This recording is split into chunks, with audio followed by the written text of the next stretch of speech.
का कहना है कि अफगानिस्तान में खातून पुलिस एहलकार को बुरी नजर से देखा जाता है। उनके किरदार पर सवाल उठाए जाते हैं। उनका कहना है कि अगर कोई बात नहीं मानता है तो उसके साथ बुरा सलूक किया जाता है।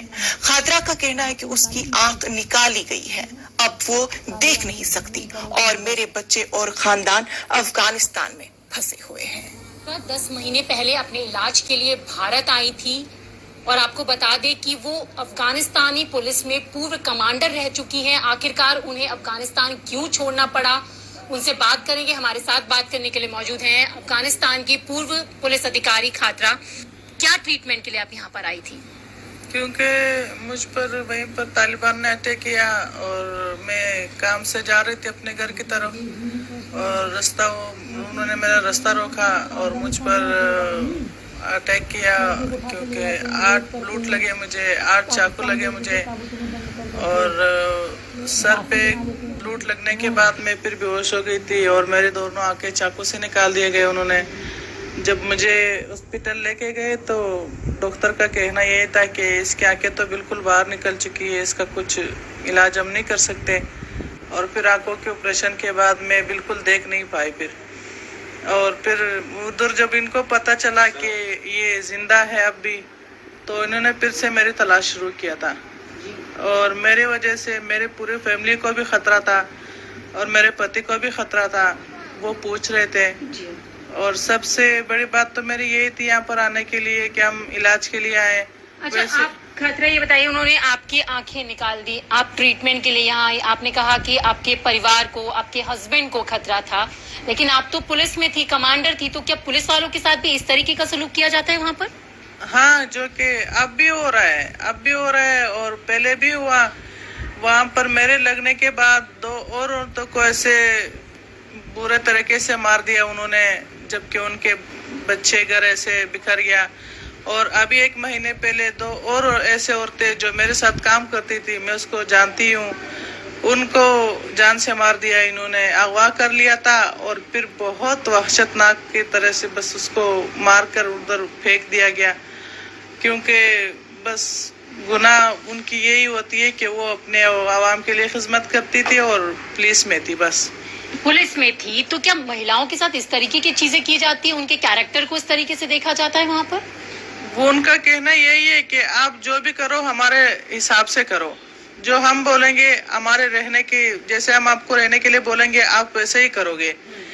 और अगर आज जैसे हम आपको बोलेंगे कि उसको मारो, उसकी जान लो, आप वो ही करोगे। और अगर हमारी बात नहीं मानोगे तो हम आपके साथ ऐसे ही करेंगे। लेकिन अगर अभी हम बात करें तालिबान की, जिस तरीके से अटैक किया, कैप्चर कर लिया, तालिबान कह रहा है कि वो बदल चुका है, महिलाओं को सारे अधिकार दिए जाएंगे, क्या लगता है आपको? ये तो झूठ है, ये मैं तो बिल्कुल भी नहीं मान सकती ना। तो क्योंकि पहले भी उन्होंने इस्लाम का दावा किया था और वो जो भी कर रहे थे वो इस्लाम के दावे से बोल कर रहे थे कि हम इस्लाम पे खड़े हैं, हम तो इस्लाम चाहते हैं, इसीलिए हम ऐसे कर रहे हैं। और अब भी मैं नहीं मान सकती कि उन औरतों को जिन्होंने इतना पढ़ा लिखा और वो उनकी ख्वाहिश है कि वो कुछ काम करे, आगे बढ़े, और मुझे नहीं लगता कि ये उनको आगे जाने के लिए उनको इजाजत दे देंगे और वो वापस अपना काम करेंगी, अपने घर में अपने बच्चों को संभाल पाएगी। क्योंकि वो सिर्फ बोलते हैं, करते नहीं है। बोलते हैं, करते नहीं है। अच्छा, अब तक उन्होंने ऐसे किया है। अच्छा खातरा, ये बताइए कि वहाँ पे सब लोग डरे हुए हैं जिस तरीके से कैप्चर कर लिया, स्पेशली अगर हम विमेंस की बात करें तो वीडियोस भी आ रहे हैं, वहाँ से इतनी खबरें भी आ रही कि तालिबानी जो है घरों में घुसकर जो महिलाएं हैं उन्हें ले जाते हैं, उनके साथ बदसलूकी करती हैं, इसमें कितनी सच्चाई है? हाँ, ये हकीकत है, इसमें कोई झूठ की बात नहीं है, क्योंकि किया गया है वहाँ पर इन औरतों के साथ। मैंने जो पुलिस में अपना काम करना शुरू किया, मेरा बस यही मकसद था कि उधर औरतों के साथ बहुत जुल्म हो रहा था और मेरी अपने आंखों से देखा हुआ हाल जो था, और मेरा कोशिश यही था कि मैं खुद पुलिस में जाऊं और इन औरतों को अपना हक दिलाऊं और इनसे छुटकारा लाऊं, इनसे छूट जाइए। पर के अफसोस में वो कुछ नहीं कर पाई।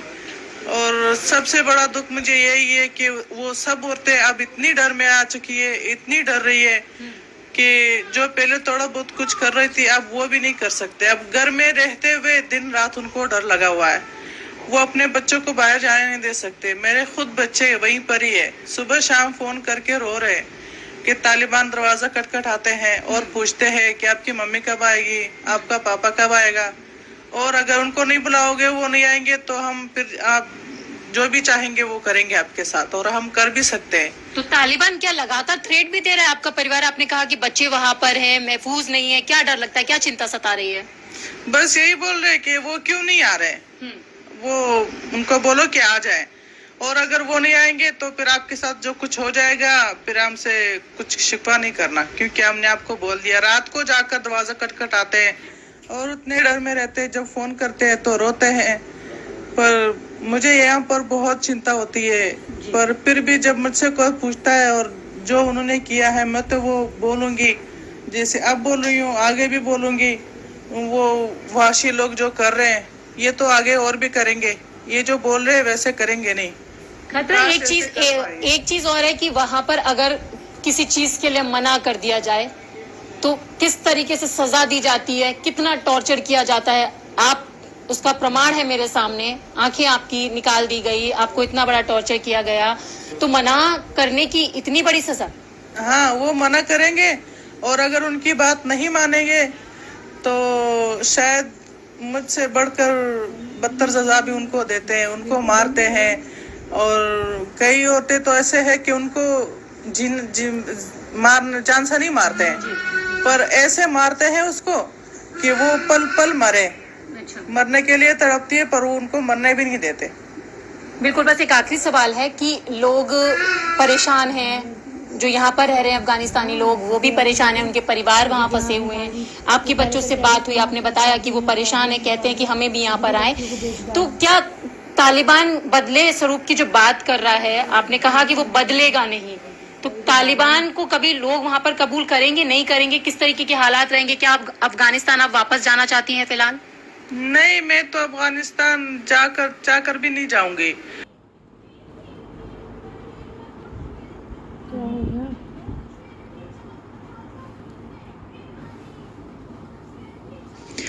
अफगानिस्तान के खातरा की बड़ी दुख भरी कहानी है। खातरा 10